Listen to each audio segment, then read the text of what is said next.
Picture this, a full-strength Roman legion, 5,000 of the most disciplined, heavily armed soldiers on the planet, marching north into the swirling mists of Caledonia, into what is now Scotland.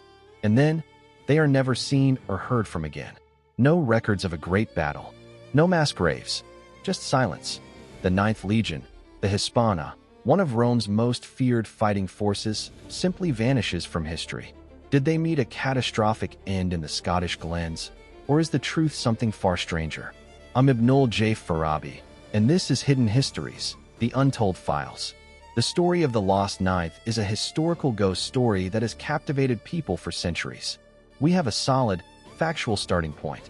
The Ninth Legion was real, formed in the 1st century BC, and it fought everywhere from Hispania to Britain. We know it was stationed in a fortress at York, in northern England, around 108 AD. And then, the historical record for the legion itself stops. By the middle of the 2nd century, its name is gone from the army lists, replaced by another unit. The question is, what happened in between? The classic, romantic theory is one of total annihilation. The year is likely 117 or 122 AD. The Ninth marches north from York to put down a rebellion among the fierce Caledonian tribes, the Picts. They trek into the harsh, unfamiliar terrain of the Scottish highlands, a land of deep forests, boggy ground, and narrow passes perfect for ambush.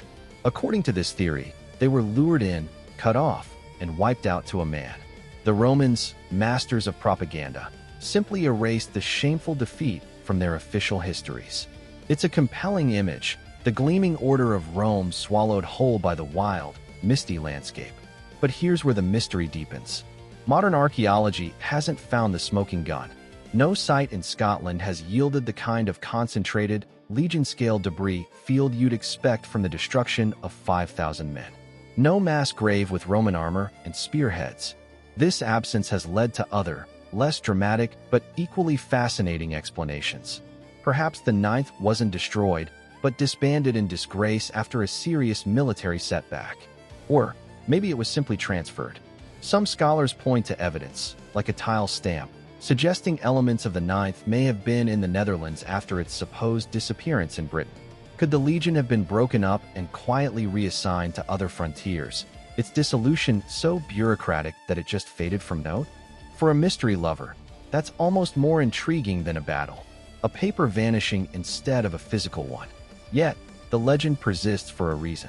It taps into a powerful narrative, the overconfident empire humbled by the untamed land and its people. It inspired Rosemary Sutcliffe's famous novel The Eagle of the Ninth and countless documentaries. The Lost Legion became a symbol of Rome's limits. In Scotland, it became a point of pride, a story of native resistance so complete it could erase a giant from history. As someone who has walked in both ancient landscapes and a modern metropolis like New York, I'm struck by what this story represents.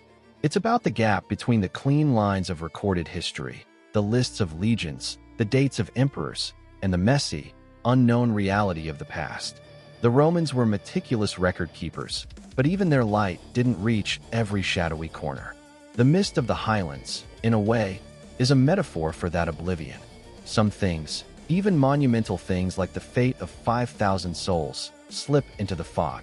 The Ninth Legion's fate remains an open file. Whether they fell to Pictish swords, were scattered by imperial decree, or met some other unknown end, their disappearance reminds us that history is not just what is written, but what is lost. And sometimes, the most enduring stories are the ones where we have to lean in, listen to the silence, and wonder. This has been Hidden Histories, the Untold Files. I'm Ibnul J. Farabi. Our production house, Light Knot Studios, weaves stories from the threads of the past. Find more of our mysteries at https://www.lightknotstudios.com.